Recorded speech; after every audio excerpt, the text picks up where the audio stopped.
et passer directement à ce pourquoi nous avons Rafik ici, parce que on a eu quand même euh, on a eu quand même un sacré bon match Milwaukee.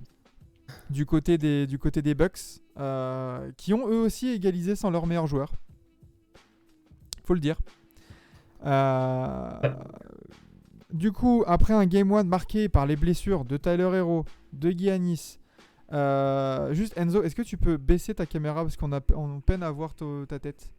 Ah. Voilà, nickel. Voilà, Yaz, il dit on va parler du terrible Miami Heat, oui. Parce que donc le Game 1 remporté par le Heat, avec les blessures et tout ça, un gros Jimmy Butler, 35-8-11 ou un truc comme ça, je crois. Enfin, je crois qu'il met 35 points et il y a 11 passes ou rebonds, je sais plus exactement la ligne de stats. Alors, c'est 5 points, 25. ça suffit. J'ai 25-3-3. 20, Ah, sur le non, premier match. au Game 1. Pas sur le premier match. Ah, au Game 1, pardon. Au Ouais, Game ouais, 1. au Game 1, il était 35, énorme. 35, 11 assists et 5 rebonds. Ouais, voilà, c'est ça. 11 passes, ouais, c'est ça. Merci Yaz dans le chat. Et là, sur ce Game 2, on avait des doutes sur Yanis. Jouera pas. Tyler Ouais. Hero, on sait qu'il en a pour 4 assists même, donc lui, c'est ou finale de conf, ou finale NBA. Yanis, il y a eu le doute jusqu'à la fin. Il est passé de doubtful à questionable. Bon. Et au final, out. Bon, on se disait ou le match charnière pour les Bucks. Mais finalement, gros. Tu vois, on parlait de victoire collective pour Memphis. Putain, les Bucks, comme je l'ai mis dans le bandeau, hein, c'est une réaction de champion tout ça. Hein. Ouais. Très bien. Ouais, on a très bien réagi. À partir du deuxième carton, pour moi, le premier carton, on n'est pas encore bon. Je trouve que c'est encore trop facile pour Miami de marquer, surtout pour Jimmy Butler. Il y a rien à dire, il est super fort, Jimmy Butler, mais c'est encore trop facile. Et ouais, à partir du deuxième carton, on a commencé à appuyer sur l'accélérateur. Et c'est un peu ouais, un Milwaukee où genre tu vas aller chercher un verre d'eau, quand tu vas chercher le verre d'eau, il y a plus 5 Milwaukee, tu reviens, il y a plus 22 pour Milwaukee, tu comprends pas. Et on a activé ce rouleau compresseur au deuxième quart-temps. On est monté jusqu'à plus 31, je crois, pendant le deuxième quart-temps, où tu as une série de 3 points. Tu as Joe Ingles, tu as Pat Connaughton, tu as Chris Middleton qui rentre tout. Et ouais, donc, victoire de champion, mais je mets un mais parce que je suis quand même mécontent. On a quand même encaissé 252 points en 2 matchs. Moi, ça me saoule. Moi, Ouais. c'est quelque chose que je trouve inacceptable, surtout contre une équipe de Miami orpheline de Tyler Hero, parce qu'il a joué un carton et demi sur la série. Que t'as un Kylori qui n'est plus le Kylori qu'on connaît, que t'as un Victor Oladipo qui fait que se blesser, t'as Kevin Love, voilà, c'est un vieux tonton. Je suis désolé. Et t'as Bam Adebayo qui vraiment, voilà, c'est pas un extraordinaire joueur offensif. Prendre 252 points contre ce hit, C'est je suis clair. désolé, mais Budenholzer, c'est un criminel. C'est clair que là-dessus, ouais, en plus, voilà, comme nous dit Yaz, c'est vrai que c'était la pire attaque de NBA, hein, je crois, Miami. Hein, c'est une des pires pace, c'est une des pires attaques en termes d'offensive rating. Et c'est là où ce match, il est un peu, comment dire, bizarre, dans le sens où j'ai l'impression que Miami a perdu ce match sur son point fort qui est la défense. C'est-à-dire que Miami, encore, tu vois, tu perds Tyler Hero, tu peux dire, ouais, ils ont vraiment perdu en puissance de feu. Parce que bon, c'est pas non plus Tyler Hero qui te lock une défense et. Enfin, voilà. Non, Mais, plutôt mais l'inverse. comment Miami, avec ton identité défensive que tu revendiques, et t'as des joueurs pour ça et tout ça, genre voilà, vraiment, comment tu peux te prendre 138 points par ces Bucks sans Yanis? Comment tu peux encaisser 81 points en première mi-temps? C'est ça qui est terrible. Parce que il y a 138 points de Milwaukee. Faut pas oublier qu'il y a un énorme garbage time, comme tu l'as dit, Rafik en off juste avant le live. Il y a un énorme garbage time dans le quatrième quart-temps où Milwaukee n'en met que 20. Donc qu'est-ce que ça Oui, aurait et fait plus 17, parce que pour le coup, c'est pareil. Vas-y, Faut vas-y. balance aussi là, le côté avoir encaissé 252 points. le garbage time aide pas non plus, hein, parce que si tu restes sur les standards des 3 premiers cartons, t'en prends déjà 10 de moins. C'est clair, mais Oui, t'en prends. tu vois, il y a Giroud qui a d'ailleurs renouvelé son abonnement, merci à toi. Hein. On te remercie du soutien. Autant Yanis n'a pas manqué en attaque, mais autant je pense qu'en défense, il le. Oui, bah bien sûr, l'absence de Yanis, de toute façon, Oui. en attaque et en défense, c'est un truc de malade mental.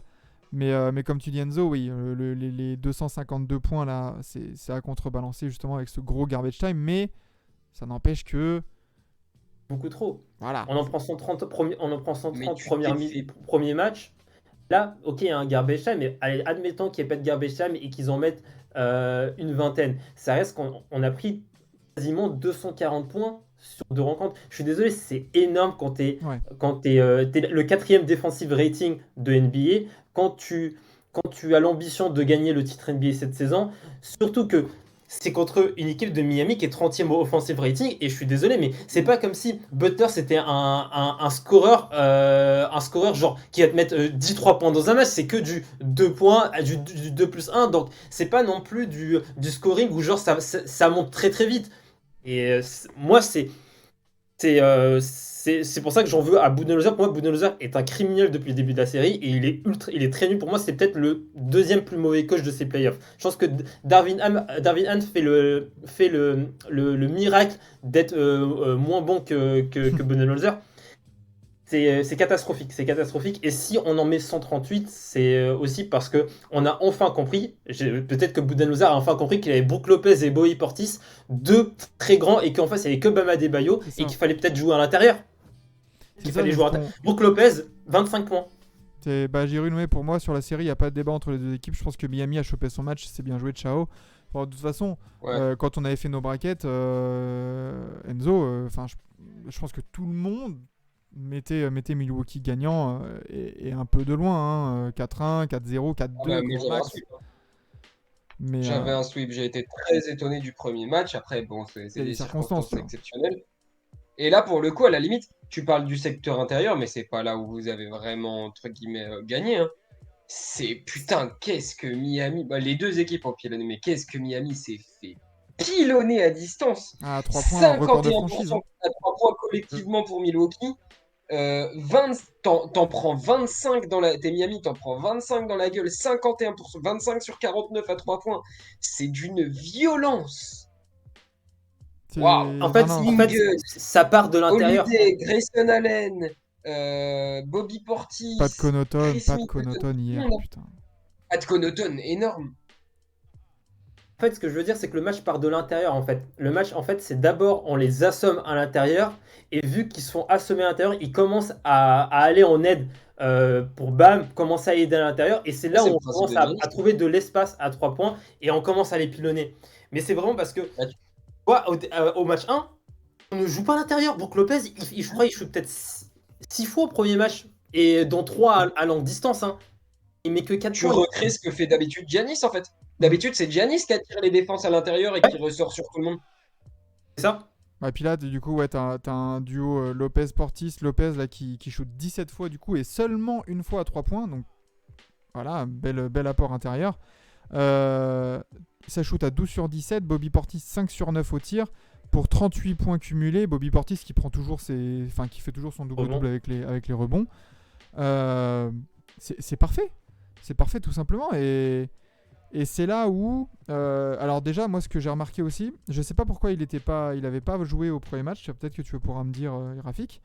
Mais l'apport de Joe Ingles aussi, Ouais, Joe Ingles, il fait un bon match, hein. magnifique. Il fait Hein, un tu bon vois, match. en sortant de banc, là, Joe Ingles et Pat Connaughton qui jouent tous les deux 25 minutes.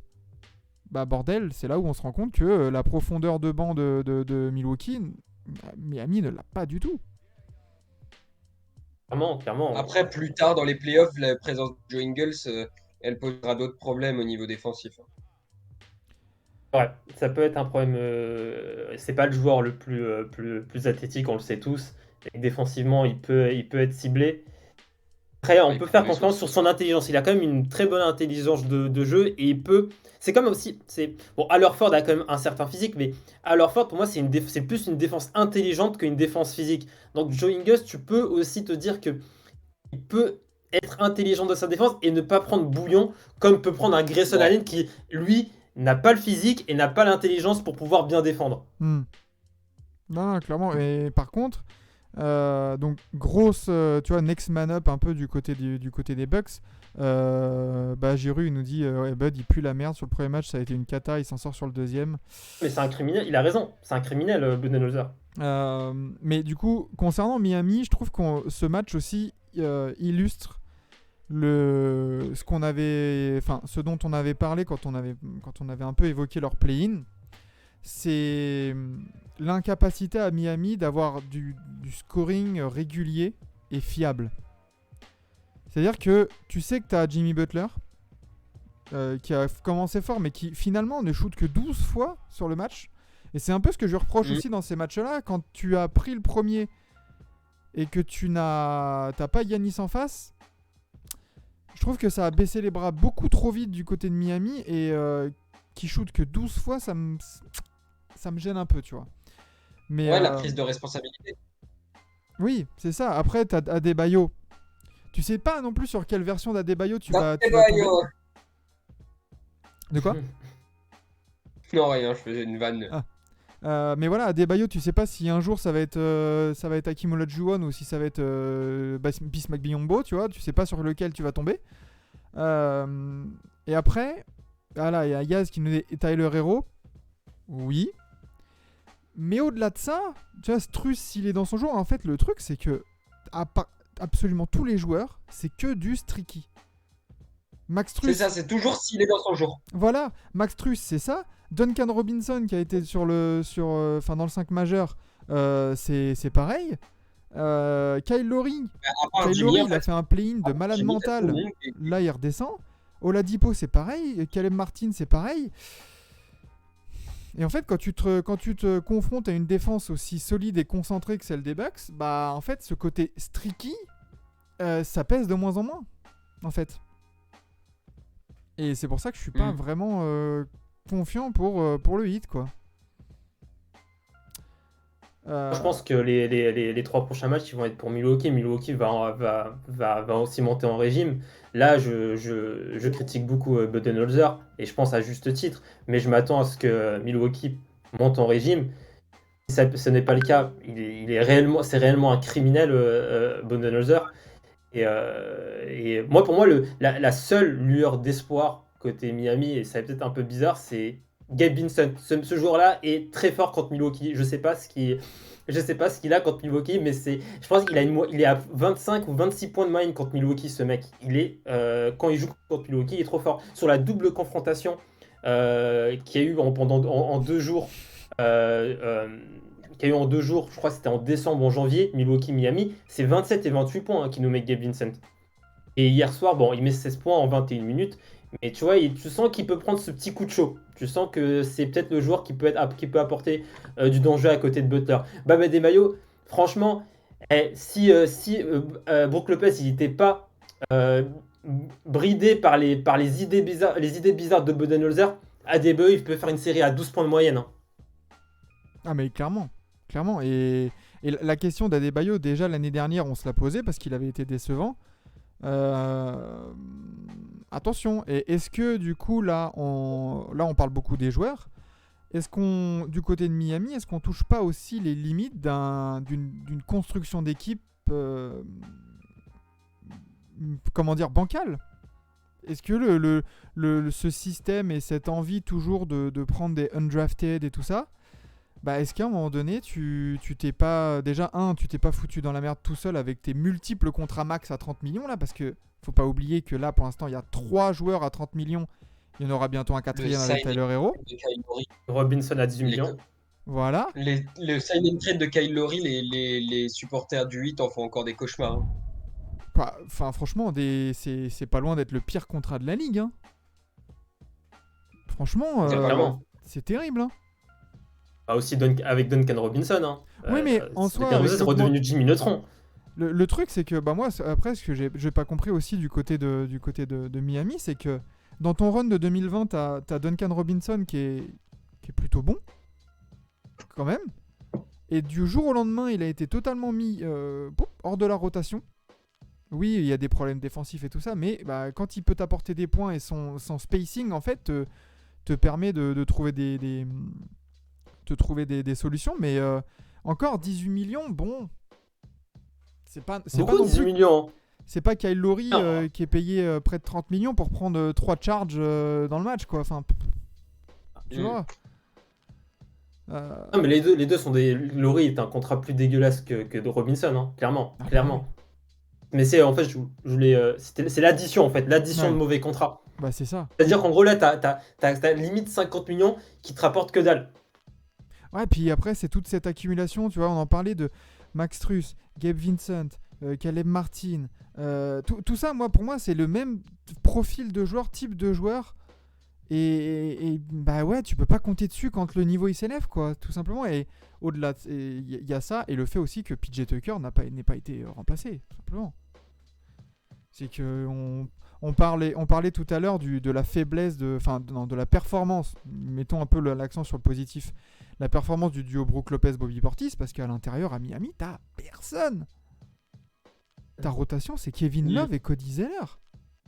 J'en suis sûr que Brook et Bobby sont les deux plus grands que Bam. Hein. C'est 3 en 2023. C'est clair, tu disais Rafik? Je crois que même Brook Lopez et Bam Brook Lopez Brook Lopez et Bobby Portis sont les deux plus grands que Bam Adebayo. Et si on rajoute Giannis, les trois sont plus grands que Bam Adebayo. Bien sûr, franchement. Non, mais Middleton n'est pas plus gros, mais pas aussi grand quand même, faut pas abuser. Non, il est à 2-0-2, je crois, mais, Middleton. Mais Et ouais, franchement, tu les mets les deux côte à côte, tu te dis pas qu'il y a une grosse diff. Non, voilà. Mais c'est là, ouais, où, comme tu disais, Enzo, c'est que putain, la rotation à 3, là, fait mal.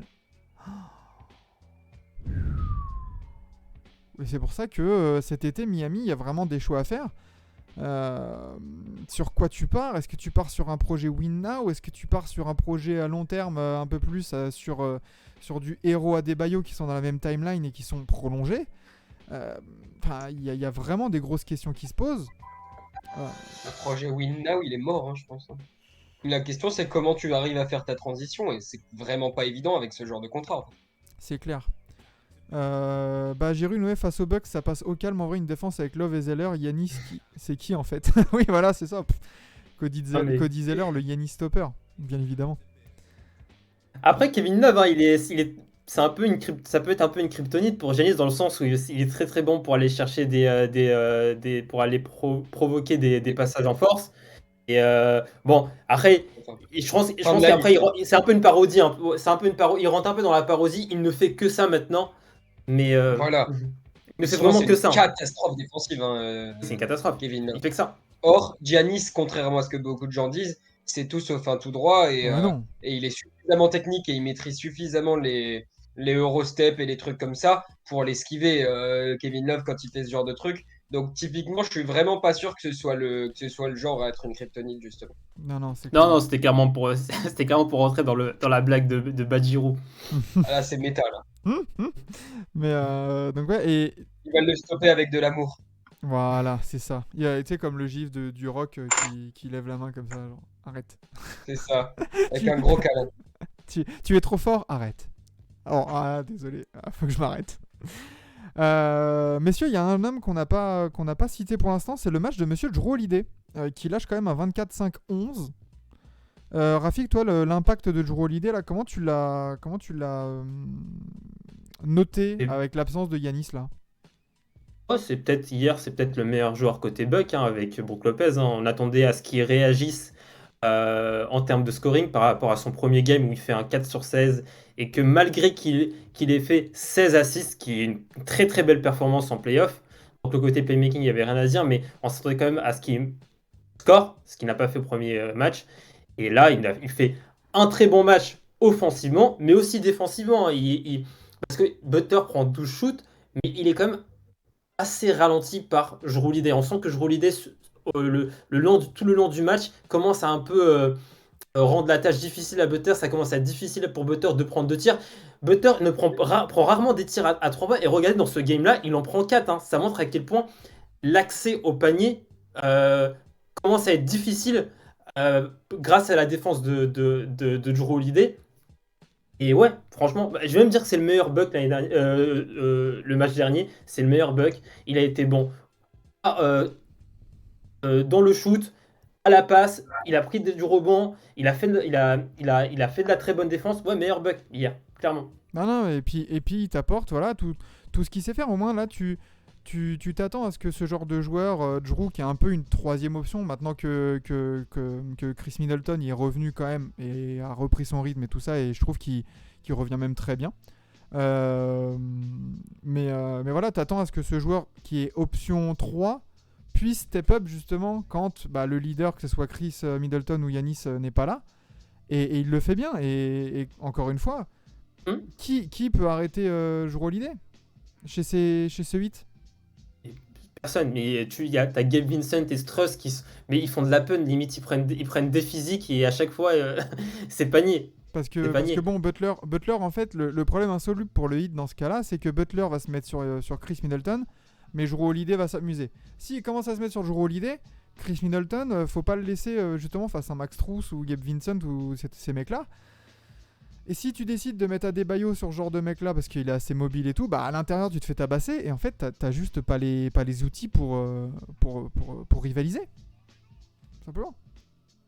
Ah, totalement. Mais après, c'est ce qui est bien avec les Bucks, hein, c'est que quand il y a pas Giannis ou il y a pas Chris Middleton, ou quand même si Middleton et Giannis sont pas là, franchement, Brook Lopez et Jrue Holiday, c'est un duo qui peuvent mettre 60 points un soir. Hein. 60, 65 points C'est sur un clair. soir. Hein. Non, on a oublié. Les gens ont tendance à oublier quand même que Brook Lopez, avant d'être du coup maintenant un très très bon défenseur, c'était surtout un scoreur à Brooklyn. Faut C'est pas. toujours le meilleur scoreur de l'histoire des Nets. C'est vrai. On l'avait appris justement quand on avait fait les quiz l'été dernier, tu vois, sur les Ah Nets. ouais? On avait fait une série sur les Nets et du coup on s'était dit le meilleur scoreur, tiens. Ouais. Mais Non, c'est. ouais, Yaz, c'est pas grave, on va monter dans le train Kings. Ah, écoute. Il me semble d'ailleurs que c'est le top 1 scoreur de franchise avec Le moins de points, quoi. avec le moins de points. Ouais. Doit y avoir OKC aussi du coup parce que la franchise est relativement récente. Ah non, du coup, parce que c'est Seattle, c'est Gary Payton, je crois, qui est leader. Ouais, oui, si on part par là, ouais. Et du coup, non, il y a la seule concurrence, c'était les Hornets, mais même, mais Là, c'est Kemba du coup, Hornets. c'est quand même une grosse différence. Hein? C'est Kemba ou Hornets? Ouais, je crois. Ouais. Mike, qu'on embrasse du coup, qui a dit c'est exactement ça. Le Heat s'est fait bully physiquement sur quasiment tous les postes dès le début et c'est ça couvert les tirs à 3 points, comme a dit Rafik. C'est exactement ça. C'est que ouais, c'est ce problème insoluble côté Heat sur qui tu défends et pick your poison quoi. C'est par qui tu vas te prendre la sauce. Et j'ai très peur du coup pour le game 3 parce que là on va à Miami. Comme d'habitude, le public arrivera en milieu de deuxième quart-temps. Ça se trouve, il y aura déjà plus 40 pour les Bucks. Yanis risque de revenir, je pense. Mais qu'est-ce qu'on attend du coup de ce match 3? Ça y est, le hit là, les Bucks, ça va dérouler? Ouais, je pense. Ah, je vois une victoire C'est ce Bucks. que j'attends. Moi, on rentre de Floride en 3-1. Ouais. Surtout là t'as l'occasion vraiment de leur. Si tu gagnes aussi facilement ce match 2 et que t'arrives à les tabasser au match 3, mentalement du côté de Miami, ça va être très compliqué. Hein. De s'être pris deux gros coups comme ça, c'est dingue. C'est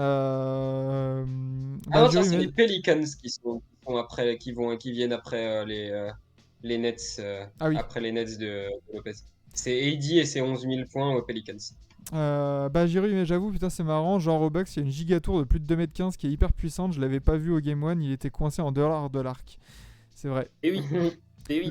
Le problème du hit, c'est que tout repose sur Butler. Je suis bien d'accord aussi. Et c'est là où tout se repose sur lui. Alors que c'est un joueur qui n'est pas connu pour forcer non plus. Et qui pour take over non plus tous les matchs. C'est que, encore, quand t'as une franchise. Après, il peut take over, mais en général, c'est une autre forme de take over. C'est pas un mec à la Mitchell qui va take over et t'en mettre 45. C'est un mec qui, quand il take over, il va faire un 30-10-10, tu vois. Voilà, ou même sans aller à 30 points, tu vois. Mais c'est pas vraiment le. Après, Jimmy Bucket, Faudrait ajouter, tu sais, c'est Jimmy Buckets, mais sur certains matchs quand il veut bien. En fait, c'est ça la phrase complète. Parce que il force pas, en fait. C'est pas ce genre de joueur-là. Et c'est là où l'absence de Tyler Hero, elle fait mal. Mais même avec Tyler Hero, je pense que ça aurait pas changé grand-chose. Butler, c'est clairement pas un joueur à l'ADN offensif, hein. C'est un joueur de base défensif. Il a commencé à se développer offensivement, mais tu sens qu'il n'a pas vraiment l'ADN d'un scoreur, tu vois, comme tu as dit Donovan Mitchell, où vraiment prendre 20 shoots par soir, c'est normal, c'est la moyenne. Lui, il peut t'enchaîner 5 matchs en prenant 10-12 shoots. Là, il a pris beaucoup sur le premier. Il en prend quoi? Je sais pas, il en prend combien sur le premier match? Pour faire 35 points, il a dû en prendre peut-être 20 des shoots. Parce qu'il doit le faire. Et tu sens que c'est pas son. C'est pas vraiment son ADN, hein, c'est pas son ADN, mais malgré ça, franchement, je trouve qu'il est. Moi, premier carton, quand j'ai eu, il a fait 5 sur 5. Il nous a fait un 5 sur 5. Il va nous mettre encore une sauce Butler. Il s'est calmé, mais franchement, il a tellement progressé ce mec-là offensivement, que ce soit dans le playmaking, dans le shoot mi-distance, sous le panier, la capacité à aller à chercher des fautes. Non, franchement. Bon, en fait, pour moi, c'est un joueur ultra intelligent, Butler. En fait, tu vois, quand la dernière fois que j'étais sur un playoff talk, on avait fait en fin d'émission un peu le comparo. Enfin, on était arrivé à faire une espèce de courbe de ces joueurs-là, un peu Jimmy Butler, et on avait fait la courbe entre Andrew Wiggins, Jimmy Butler et Kawhi Leonard au-dessus. Tu vois, ce genre de joueur-là. Et quand on parle de takeover vraiment de Jimmy Buckets ou un truc comme ça, de takeover des matchs, Kawhi Leonard peut le faire. On l'a vu là contre les Suns, voilà, mettre 38 points et il est capable d'en mettre 30-35 sur la totalité d'une série. Jimmy Butler ne peut pas le faire. Par moments, si, mais c'est pas son jeu, c'est pas le joueur pour faire ça. Non, c'est pas son jeu. Et c'est là où le Heat a un peu ce plafond de verre parce qu'il n'y a pas. On pensait que ça allait être Adebayo. Mais on se rend compte que finalement, c'est pas vraiment le mec qui va tourner en 25-12 sur une série non plus, quoi. Et c'est là où c'est compliqué. C'est le problème. Yaz pour Rafik, il débite trop pour un mec qui sait que sa franchise passe le premier tour. Bah écoute, c'est ça qu'on veut aussi. De toute façon, on n'est pas venu pour rester silencieux, hein. C'est pas le roi du silence. Kawhi, c'est la gamme au-dessus. Bah oui, c'est ça. C'est Kawhi est au-dessus. Oui, Kawhi, c'est au-dessus. En dessous. Et Andrew Wiggins, un peu en dessous, tu sais, c'est si on devait faire des évolutions genre type Pokémon, tu sais. Ouais. Les stats d'évolution, t'as Andrew Wiggins, ça serait Salamèche. Butler, ça serait Reptincelle. Et Dracofeu, c'est Kawhi, quoi. Mais voilà. Du coup, pour ces petits Bucks qui égalisent et qui sont sur une bonne lancée, hein, pour aller chercher cette série. On attend confirmation quand même parce que bon, la réalité d'un match n'est pas la réalité d'une série. Évidemment. On ne shootera pas à 60%, on remettra pas 25 3 points. Je sais pas si on a mis 23 ou 25. 25, on a mis 25. Ah ouais, 25. Attends, on remettra pas 25 points. Vous en avez encaissé 25. Ah non, mais tu parles du premier? Non, du deuxième match. Du game 2. On fait un 25 sur 49 à 3 points sur le game 2. On remettra pas 25 3 points. Par contre, tu vas peut-être plus tabasser à l'intérieur. Miami aussi, hein. Miami, ils sont Miami au game 2, ils sont à 46% aussi à 3 points. Et 44 sur ce deuxième game. Hein. Ouais. Non, ils sont à 44 sur ce deuxième game. Ils jouent vraiment très bien Miami. 44-4, 16 sur 36. La différence vraiment est pas énorme, hein. C'est juste que tu t'es fait défoncer par plusieurs joueurs, quoi, et c'est tout. Tant mieux, enfin côté hit, c'est ça. Oui, voilà, Yaz, il a fait la comparaison en termes de Dragon Ball, tu vois, avec les Super Saiyan 1, 2, 3, tu vois. Ouais, c'est un peu ça. Les Bucks vont faire traîner parce qu'en face, ça va ferrailler en 7.